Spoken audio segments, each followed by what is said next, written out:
തിരഞ്ഞെടുപ്പിൽ ഏറ്റവും കൂടുതൽ ശ്രദ്ധയാകർഷിക്കപ്പെടുന്ന ഒരു മണ്ഡലമാണ് പാലക്കാട്. പ്രത്യേകിച്ച് പാലക്കാട് മത്സരിക്കുന്ന രണ്ട് സ്ഥാനാർത്ഥിമാരിൽ UDFിൻ്റെയും NDAയുടെയും രണ്ട് സ്ഥാനാർത്ഥിമാർ കേരളം മൊത്തം അറിയപ്പെടുന്ന രണ്ട് പ്രമുഖ വ്യക്തികളാണ്. അതിലൊന്ന് കലാകാരൻ നിലയ്ക്ക് അറിയപ്പെടുന്ന രമേശ് പിഷാരടിയാണെങ്കിൽ UDFിൻ്റെ സ്ഥാനാർത്ഥി. NDAയുടെ സ്ഥാനാർത്ഥിയാകട്ടെ വളരെ കരുത്തുറ്റൊരു വനിതാ നേതാവ് എന്ന നിലയ്ക്ക് കേരളത്തിലെ എല്ലാ ആളുകളുടെയും പ്രശംസ, രാഷ്ട്രീയ ഭേദമന്യേ പ്രശംസ നേടിയിട്ടുള്ള ഒരു നേതാവും കേരളത്തിൽ മുഴുവൻ അറിയപ്പെടുന്ന ഒരു വനിതാ നേതാവ് കൂടിയാണ് ശ്രീ ശോഭാ സുരേന്ദ്രൻ. അതുകൊണ്ട് തന്നെ ശോഭാ സുരേന്ദ്രൻ്റെ ഇതിനു മുമ്പ് ആലപ്പുഴ പാർലമെൻറ്റ് മണ്ഡലത്തിൽ നിന്ന് മത്സരിക്കുന്ന സമയത്ത് നമ്മൾ അവരുടെ ജാതകം ഒന്ന് വിശകലനം ചെയ്യുന്നുണ്ടായിരുന്നു. ആ വിശകലനത്തിൽ നമ്മൾ വളരെ എടുത്തു പറയുന്ന ഒരു കാര്യം, ശോഭാ സുരേന്ദ്രൻ രാഷ്ട്രീയ എതിരാളികളിൽ നിന്നിട്ട് വലിയ അപമാനങ്ങളോ അല്ലെങ്കിൽ അപവാദങ്ങളൊക്കെ പ്രചരിപ്പിക്കപ്പെടേണ്ട ഒരു സമയം കൂടിയാണ് എന്ന് പറഞ്ഞിരുന്നു. അത് തീർച്ചയായിട്ടും ആ ഒരു വീഡിയോ നമ്മളിട്ട് ഒരാഴ്ച കഴിയുന്നതിന് മുമ്പ് തന്നെ ശോഭാ സുരേന്ദ്രനെ കുറിച്ചിട്ട് കോളിളക്കം സൃഷ്ടിക്കപ്പെടുന്ന തരത്തിലുള്ള ആരോപണങ്ങളുണ്ടായി. ആരോപണങ്ങളൊക്കെ തള്ളിപ്പോവുകയും ചെയ്തു. മാത്രമല്ല, കേരളത്തിലെ വളരെ ശ്രദ്ധ കേന്ദ്രീകരിക്കപ്പെട്ട അല്ലെങ്കിൽ എല്ലാവരും ചർച്ച ചെയ്യപ്പെട്ട ഒരു നേതാവ് കൂടിയായിരുന്നു ആ കാലത്ത് ശോഭാ സുരേന്ദ്രൻ. കാരണം അവർ ഉയർത്തിവിട്ട പല കാര്യങ്ങളും കേരള രാഷ്ട്രീയത്തെ പിടിച്ചു കുലുക്കുന്ന തരത്തിലുള്ളതായിരുന്നു. അതുകൊണ്ട് തന്നെ ആ കാര്യങ്ങളൊക്കെ നമ്മൾ ആ വീഡിയോയിലൂടെ പ്രതിപാദിച്ചിട്ടുണ്ടായിരുന്നു. അതൊക്കെ ആ ഒരാഴ്ചയ്ക്കുള്ളിൽ തന്നെ സംഭവിക്കുകയും ചെയ്തു. ഇവിടെയും നമ്മൾ ശോഭാ സുരേന്ദ്രൻ്റെ ജാതകത്തിൽ ഇപ്പോൾ അവരനുഭവിക്കുന്ന സമയങ്ങളും മറ്റുമാണ് പ്രധാനമായിട്ട് നോക്കുന്നത്. അവർ ജയിക്കുമോ തോൽക്കുമോ എന്നുള്ളത് ജനങ്ങളാണ് തീരുമാനിക്കേണ്ടത്, അത് ഒരിക്കലും ജ്യോതിഷനല്ല. അതുകൊണ്ട് തന്നെ അത് ഇത്തരത്തിൽ ജ്യോതിഷ ദീപത്തിലൂടെ നമ്മൾ അവരെ സ്വാധീനിക്കുന്ന രാഷ്ട്രീയ ഘടകങ്ങളെ ഒന്നും തന്നെ പ്രതിപാദിക്കുന്നില്ല എന്നുള്ളത് കൊണ്ട് ജയപരാജയങ്ങളെക്കുറിച്ച് ഒന്നും തന്നെ ഇതിൻ്റെ അകത്ത് നേരിട്ട് സൂചിപ്പിക്കാൻ ഞാൻ ആഗ്രഹിക്കുന്നില്ല. എങ്കിൽ കൂടി എല്ലാവർക്കും ജ്യോതിഷ ദീപത്തിലേക്ക് ഹാർദമായ സ്വാഗതം.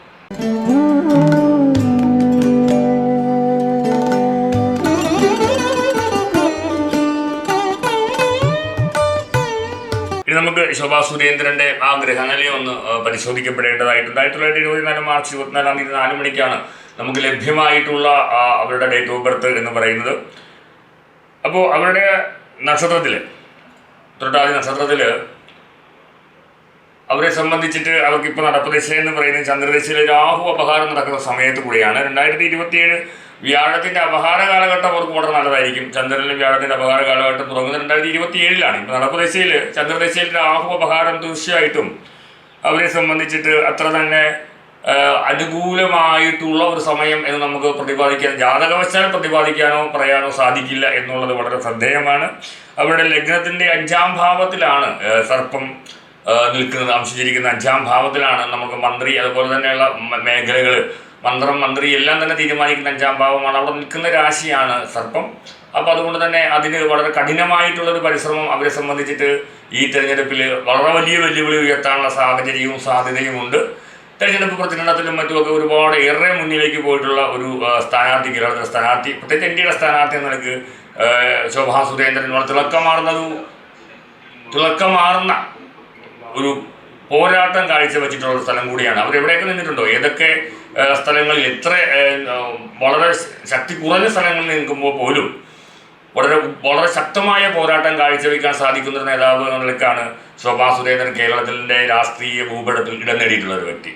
അതുകൊണ്ടൊക്കെ തന്നെയാണ് നമ്മൾ എപ്പോഴും ഇവരുടെ ഒരു ജാതകം പരിശോധിക്കാനായിട്ട് കൂടുതലും, എനിക്ക് തോന്നുന്നു രാഷ്ട്രീയ നേതാക്കന്മാരുടെ ജാതക പരിശോധനയിൽ ഏറ്റവും കൂടുതൽ ജാതകം പരിശോധിക്കപ്പെട്ടിട്ടുള്ളത് ശോഭാ സുരേന്ദ്രൻ്റെ 2ാമത്തെ പ്രാവശ്യമാണ് നമ്മൾ ഈ ചാനലിലൂടെ ശോഭാ സുരേന്ദ്രൻ്റെ ജാതക വിശകലനം ചെയ്യുന്നത്. അവരുടെ ലഗ്നത്തിൽ ഗുളികനാണ് നിൽക്കുന്നത്.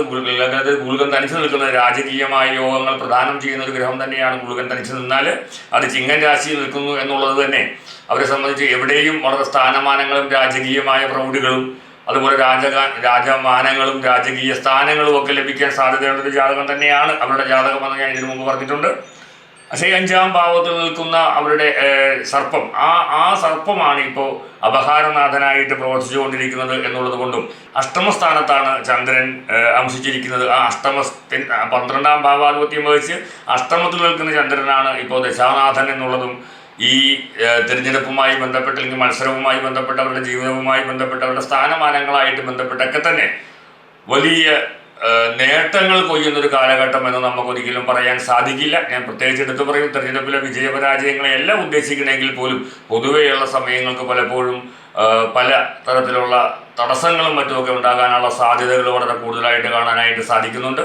എങ്കിൽ നമുക്ക് എടുത്തു പറയത്തക്ക മറ്റൊരു കാര്യം, 7ാം ഭാവത്തിൽ നിൽക്കുന്ന 5ാം ഭാവാധിപൻ 7ാം ഭാവത്തിൽ നിന്ന് ലഗ്നത്തിലേക്ക് ദൃഷ്ടി ചെയ്യുന്നു എന്നുള്ളത് തന്നെയാണ് അവരുടെ ജാതകത്തിൽ ഇപ്പോൾ എടുത്തു പറയത്തക്ക ഒരു പ്രതീക്ഷയും ഈശ്വര ഗുണവും നമുക്ക് എടുത്തു പറയത്തക്ക ഒരു കാര്യമെന്ന് പറയുന്നത് അതാണ്. 7ാം ഭാവത്തിൽ നിൽക്കുന്ന ആദിത്യൻ, അതായത് ലഗ്നാധിപൻ 7ാം ഭാവത്തിൽ നിന്ന് ലഗ്നത്തിലേക്ക് ദൃഷ്ടി ചെയ്യുന്നു. ഒപ്പം 5ാം ഭാവാധിപനായിട്ടുള്ള വ്യാഴവും ഗുരുവും ലഗ്നത്തിലേക്ക് ദൃഷ്ടി ചെയ്യുന്നു എന്ന് പറയുന്നതും അവരുടെ ജാതകത്തിൽ എക്കാലവും എത്രത്തോളം പോരാട്ടങ്ങളാണ് അവർ നടത്തുന്നതെങ്കിൽ പോലും ആ പോരാട്ടത്തിൽ പല കാരണങ്ങൾ കൊണ്ട് വിജയം നേടാൻ അവരെ കൊണ്ട് സാധിക്കുന്ന ഒരു ജീവിതമാണ് അവരുടെ, പ്രത്യേകിച്ച് നമുക്കെടുത്ത് പറയേണ്ടതായിട്ടുള്ള ഒരു കാര്യം. അതുപോലെ തന്നെ 9ാം ഭാവാധിപനായി ഭാഗ്യസ്ഥാനാധിപത്യവും 4ാം ഭാവാധിപത്യവും വഹിച്ചു നിൽക്കുന്ന ചൊവ്വ, അത് അവരുടെ കർമ്മസ്ഥാനത്ത് നിൽക്കുന്നു എന്നുള്ളത് വളരെയധികം പ്രതീക്ഷയ്ക്ക് ഉതകുന്ന ഒന്നായിട്ട് നമുക്ക് കണക്കാക്കേണ്ടതായിട്ടുണ്ട്.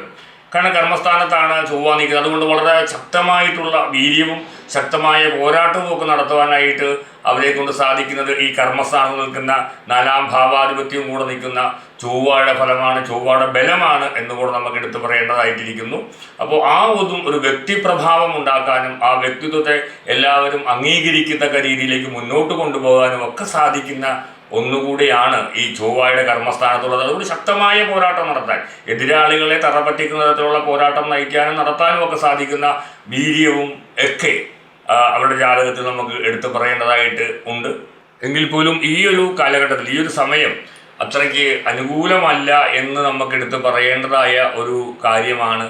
അത് പരാജയങ്ങളെയോ ജയങ്ങളെയോ എങ്ങനെ സ്വാധീനിക്കും എന്നതിനേക്കുള്ള അപ്പുറം ഈ ഒരു സമയകാലഘട്ടം പലപ്പോഴും പ്രതീക്ഷിക്കുന്ന തരത്തിൽ ഉയർന്നു പോകാൻ പറ്റാത്ത തരത്തിലേക്കിട്ടുള്ള ഇത് അവരെ സംബന്ധിച്ചിട്ട് ഉണ്ടാകാൻ സാധ്യതയുണ്ട്. എങ്കിൽ പോലും ഈ ഒരു തിരഞ്ഞെടുപ്പ് വളരെ നിർണായകമാണ്. കാരണം ആ തിരഞ്ഞെടുപ്പിൽ വ്യാഴത്തിൻ്റെയും അതുപോലെ തന്നെ ആദിത്യൻ്റെയും ഒക്കെ ദൃഷ്ടി, ലഗ്നത്തിലേക്ക് നടക്കുന്ന ദൃഷ്ടി പലപ്പോഴും അനുകൂലമായ ഘടകങ്ങൾ ഉണ്ടാക്കാനുള്ള സാധ്യതയുണ്ട് എന്നുകൂടെ നമ്മൾ എടുത്തു പറയത്തൊക്കെയായിട്ട് ഉണ്ട്. കാരണം അവർക്ക് അവരുടെ ആദിത്യൻ ലഗ്നാധിപൻ്റെ ദൃഷ്ടിയും അതുപോലെ വ്യാഴത്തിൻ്റെ ദൃഷ്ടിയും അനുകൂലമായ സാഹചര്യങ്ങൾ ഉണ്ടാക്കും. ഒരിക്കൽ കൂടി നമ്മൾ എടുത്തു പറയുന്നൊരു കാര്യം, അവരുടെ ജയപരാജയങ്ങളല്ല ഇതിൻ്റെ അകത്ത് ഞാൻ പ്രത്യേകിച്ച് പ്രവചിച്ചതെന്ന് ഒന്നുകൂടെ എടുത്തു പറയേണ്ടതായിട്ടുണ്ട്. കാരണം ഇവിടെ ജയപരാജയങ്ങൾക്കപ്പുറം അവരുടെ ഒരു സമയം അവരുടെ ദശാകാലം, ദശാപകാരകാലം, ഇതൊക്കെ അവരുടെ ഈ ഇലക്ഷനിലെ തെരഞ്ഞെടുപ്പിനെ എങ്ങനെ ബാധിക്കുമെന്നുള്ളതാണ് പ്രധാനമായും പറഞ്ഞത്. അതുകൊണ്ട് തന്നെ പറയുന്നു, വളരെ കഠിനമായിട്ടുള്ള ഒരു പരിശ്രമം ഇതിൻ്റെ അകത്ത് ആവശ്യമായിട്ട് വരുമെങ്കിൽ പോലും അവരുടെ ദൈവാധീനകാരകനായിട്ടുള്ള വ്യാഴത്തിൻ്റെ ലഗ്നത്തിലേക്കുള്ള ദൃഷ്ടിയും ലഗ്നാധിപൻ്റെ ലഗ്നത്തിലേക്കുള്ള ദൃഷ്ടിയും ഉയരെ പ്രതീക്ഷ കൊടുക്കുന്ന ഒന്നാണ് എന്നുള്ളത് കൊണ്ട് തന്നെ വളരെ നല്ല ഒരു പ്രകടനം കാഴ്ചവയ്ക്കാനായിട്ട് അവർക്ക് സാധിക്കും എന്നുള്ളതും അങ്ങനെ സാധിക്കട്ടെ എന്ന് പ്രാർത്ഥിച്ചുകൊണ്ട് നിർത്തുന്നു. നമസ്തേ.